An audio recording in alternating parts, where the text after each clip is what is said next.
This is the Rugby Odds, where an unlikely pundit panel of a wordsmith, a WWE legend, a rugby star, and a supermodel scour the globe, seeking best bets and bad behavior. Are you not entertained? Thank you. Yeah, all right, thanks. We'll take it. We had a good week, but that week's now in the books, and we have a new one ahead. And if you look, there's John Bradshaw Layfield, the WWE Hall of Famer turned rugby advocate. We're not 100% sure he'll be on. Also, King Gift Egbelu and Prince Joachim are here. Mike Friday, the world-renowned sevens coach. George Hook, the Irish rugby legend. And we're all addressing what's on that slate. It's busy, so let's get to it. Guys, once again, John is AWOL, allegedly in Amsterdam and Germany and France and now UK. He's too busy, in other words, to come on with us to rub elbows with the little people now, right? Regardless, or irregardless, as John would say, we were 44-32 last week, so we get a rousing standing ovation. There we go. We knew it. This is what we do.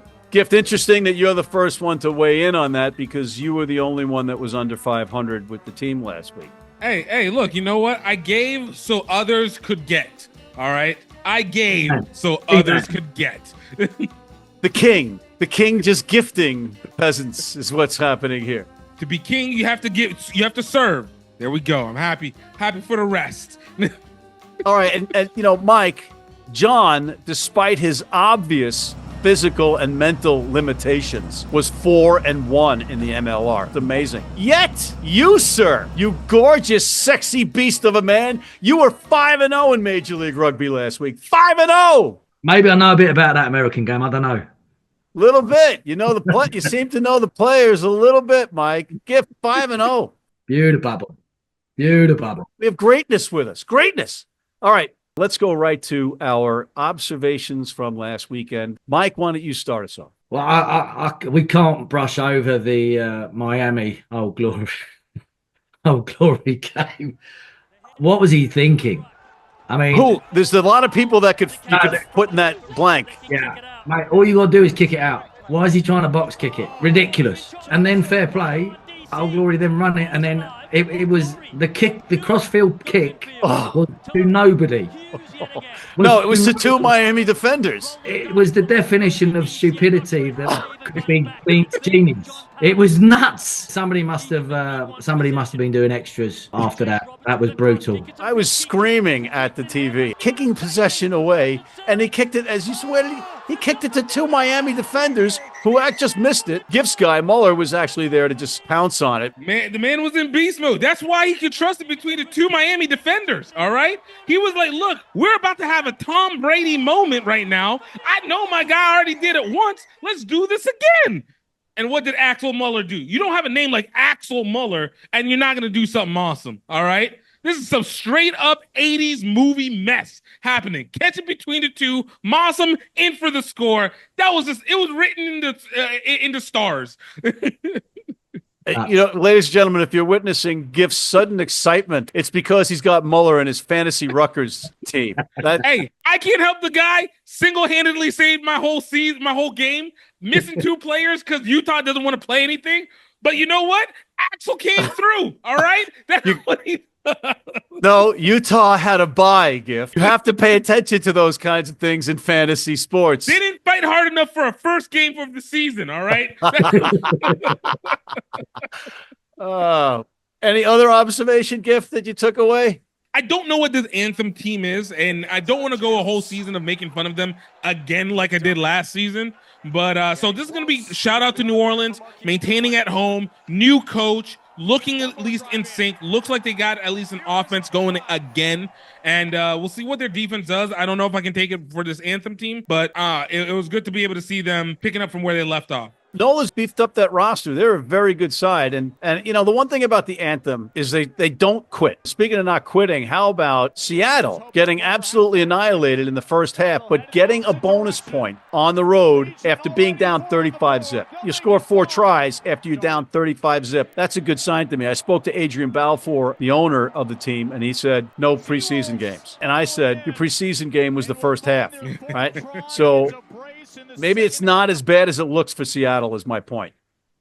Because that was why didn't they have any preseason games? It's a good question. But Mike, I got to also point out, going back to that Seattle game, you, sir, were right on the money when you said John Manenti was a shrewd rugby man and that team was going to be fired up, and you got the game right. Yeah, but again, clever though. They ran some clever little plays, like the line out with the shift back down to the short side, where again they knew that they were going to overfold, and that's what I think. Obviously, I think John has done his little bit of homework on where they can exploit teams and what he's seen probably in trends in the MLR, and he's very good at picking up those trends, and he's come up with little plays that are trick plays or three-phase plays which will unlock teams. So they'll be decent. San Diego, be interesting how they go on the road, but they'll be decent. He's a good operator. So Mike, before we get to our next segment, Player of the Week, are we expecting you to leave us for the Wales job, or are you going to take an MLR head coaching job? Which of the two is your preference? Any job. No, right now my job is my two sons, keeping them on the straight and narrow. But yeah, I mean, interesting stuff. So it would be the Wales job, or instead of MLR East Coast. I can do MLR East Coast. That's not too bad. Okay, our Player of the Week.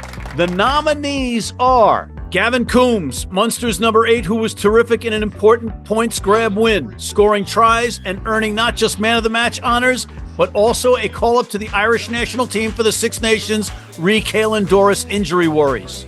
Tino Mavesere, the number 6 for the Sharks. You're automatically under the microscope when you fill in Pasaya Khaleesi, but you're an instant legend when you make 20 tackles and score in exhilarating fashion. And finally, Jed Melvin, an absolute back row beast that raised eyebrows in New England's 2024 championship win and continued to do so in the season's opener with a Predator-type performance versus LA on the road. Mike, who's your pick? There's only one pick. My man, Jed Melvin. We've broken bread. This boy can play.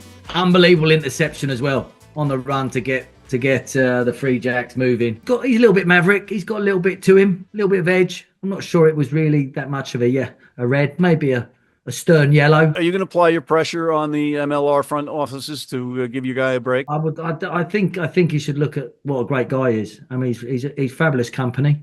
He sings a cracking song. Yeah, and he shares his beers. So yeah, there you go. There's all the mitigation we need, ladies and gentlemen.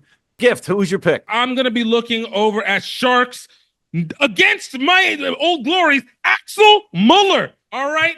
Axel Muller, 2 tries, all day running, put the team on his back, 29-10 in for the 31-29 win. Axel Muller. Okay, he's not a candidate. Oh, he is a write-in candidate. All right. You know why? Because management doesn't recognize whenever everybody else has seen this. I don't want to recognize who's the best player that came out of the week.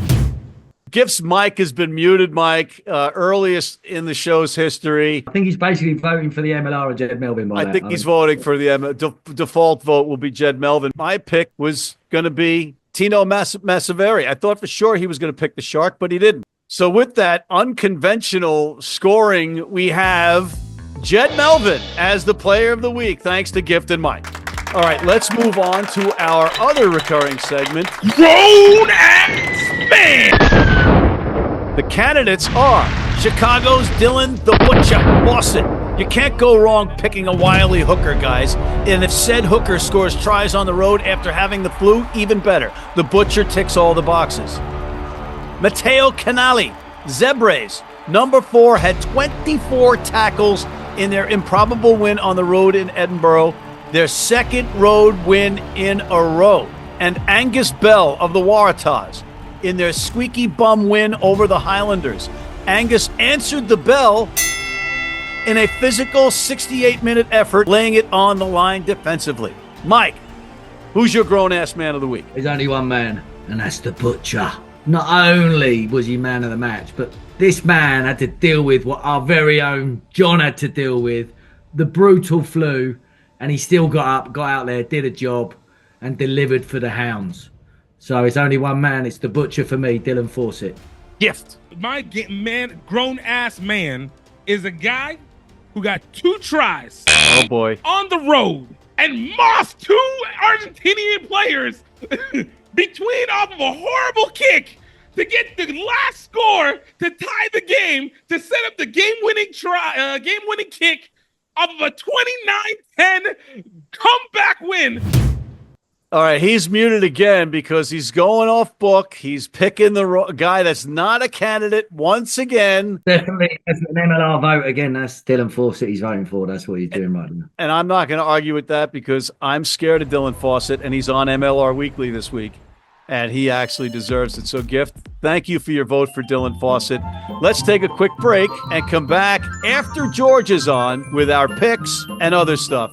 Don't go away. If you're in New York City and want to watch some great rugby, have some great food, and some great times, go to the world's best rugby pub, the Pig and Whistle on West 36th Street.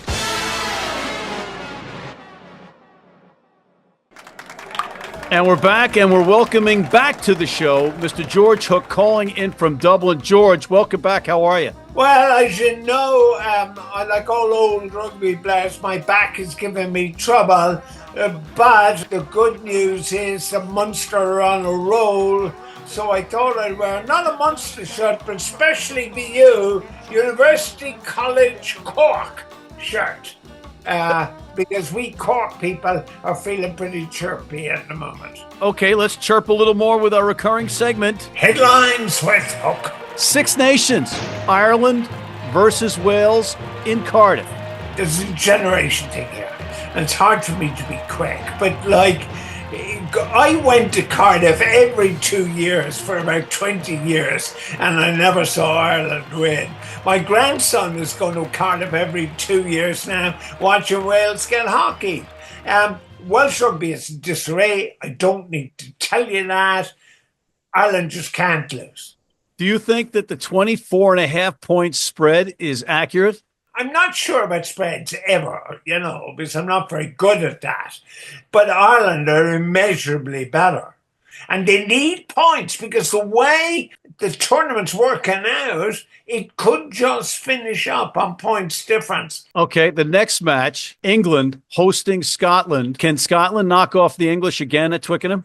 Look, speaking to Americans about rugby, in football, you don't have a football team without a quarterback. You don't have a rugby team without number 10. And they farted around initially with Ford and Farrell. They didn't know who was 10. They didn't know who was 12. Then they brought in Marcus Smith, who was the most overrated rugby player on the planet. Now they've got this guy, Finn Smith, no relation, who will make the difference. If Scotland go in without their 2 injured players, they have no chance.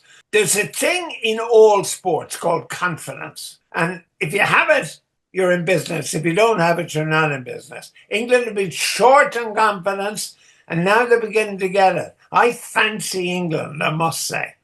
Okay, Italy hosting France, 18.5 points. France will win. I mean, Italy have done remarkably well. They did well against Scotland. Then they had, a win against the hapless Welsh. But they won't beat France. France now, I can tell you, are frothing at the mouth after the last performance. They don't do that 2 in a row. Just don't do it. Yes, and as you pointed out last week, you don't think they'll ever be that bad again, not with this roster at least. No. Next headline, segueing from Italy doing well and hapless, Ulster has now the dubious distinction of losing to Zebre and Benetton. For our worldwide audience, this is a bit parish pump politics, talking about an Irish province. But of the 4 Irish provinces, Ulster are now clearly the weakest. Now, I have a theory, and it may not go well with the censors in America. But the lack of Protestants in the Ulster team, I think, is a big problem. And let me tell you why. And it's not a kind of religious thing. For well over a century, Protestants played rugby in Ulster because they went to Protestant schools that played rugby. Catholics went to Catholic schools where they played hurling and football. So understandably, the Ulster team was made up of Protestants and Ulstermen. So when they pulled on the white shirt, it was almost like playing for their country. Now that's gone. And so they've lost the pride part. And all these people who are coming in, either from abroad or indeed from the south of Ireland, is not the same thing. And I think that, I might be in a minority on this, but I think that's the problem. Ulster don't have an identity anymore. That's interesting. I'm sure we'll get some feedback on that, but, you might be onto something. Next headline, Gatland Fallout is the new successor, whomever that might be, and you're more than welcome to weigh in on that. Should they change the rule about Welsh players not playing for the national team if they're playing in professional setups elsewhere? New Zealand tried this, and then they sort of changed it. They said, okay, we'll pick them. And then Ireland tried it, and then they said, okay, we'll pick them. And I think eventually you can't leave major players out of your side because they're not playing in the native land. So that's point one. There's much more wrong. The whole Welsh system is in disarray. Gatland was never my favourite coach. But what I was really sorry for him, it's, I think, obvious that last week the Welsh players went on strike. I think they actually stabbed Gatland in the back. They said, we're actually going to play badly, we're going to lose to Italy, and he's going to get the sack. I really sensed that. And I was sorry for somebody I've rarely felt sorry for. But yeah, and the age gap seems to have been a problem. The young players with a 61-year-old coach who's as old as some of their fathers. Now, I don't think that's an issue. For me, Right. Like I coached with major gaps between me and players. I don't think that's a problem. But nevertheless, I think, as Shakespeare put it, if I can slightly change it, there's something rotten in the state of Wales. Well, I think we can allow that. Yeah, we can allow that change to Shakespeare. All right, George, just before we let you go, we're out of time basically, but I know that you're curious about the MLR, Major League Rugby over here. Just had its opening weekend for season 8. Some law changes. You want to address them? USA Rugby has finally decided on self-immolation as a basic way forward for the game. It's now toast. It's over. The scrum remains a vital part of rugby union. What you now have in America is rugby league. I mean, they are effectively decreed no scrums. It is horse manure. All right, and there you have it. Headlines with Hook. Mr. George Hook.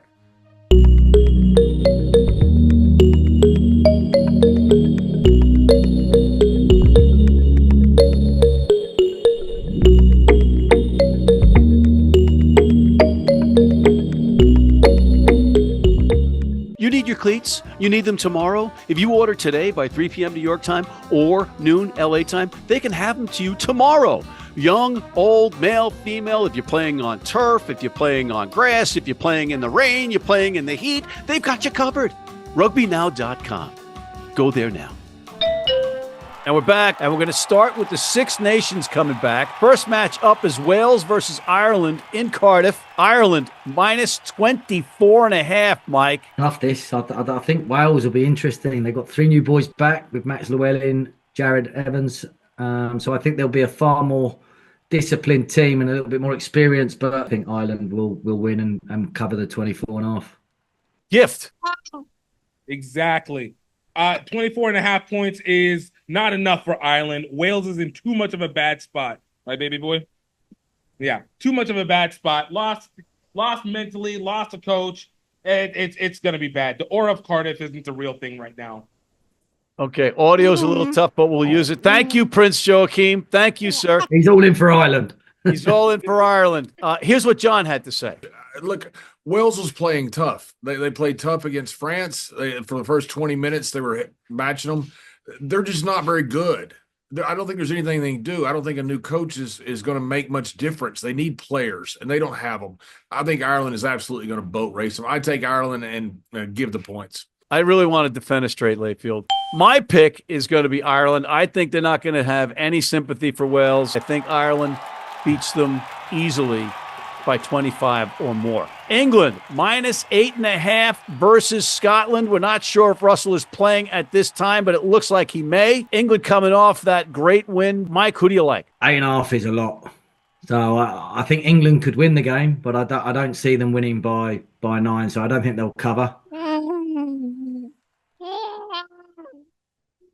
On that basis, I'm going to Scotland. This is 2 weeks in a row that you're picking against Mother England, in a way. This is more sitting on the fence, but there you go. Yeah. Okay. All right. So then it's not sitting on the fence. Gift. Honestly, I think this is going to be a very close game. I do think this is England's game to win. Scotland will beat the spread, but England will win the game. Fair enough. Here's what John had to say. Yeah, this is a big deal. If Finn Russell plays, this is different. I would not touch Scotland if Finn Russell doesn't play. If Finn Russell does play, I think it's a pretty good line. I think I might take Scotland here. I think England's going to win this. England is playing with tons and tons of heart, man. This Borthwick has got these guys playing incredibly hard. Scotland plays the same. It all depends on Finn Russell. Finn Russell's there. I think Scotland has a chance. I still think England wins. Finn Russell's not there. I'm taking England and giving the points. He's so insufferable. I'm gonna go with Scotland if Russell is healthy. If he's not, I'm gonna pick England. I know, crazy. Last one up. Italy hosting France. France, the road favorites by 18.5, Mike.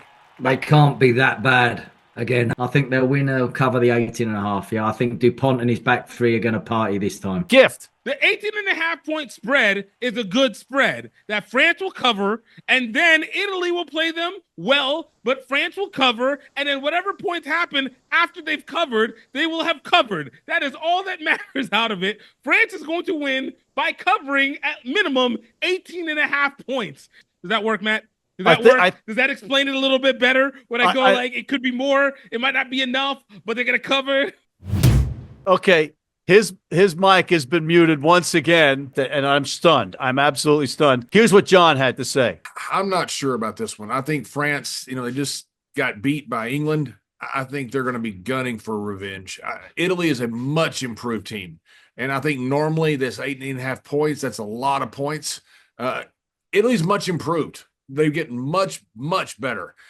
I just think France is going to be mad. They're going to want to make a statement, and they're going to try to run these guys out of the park, and I think they probably will.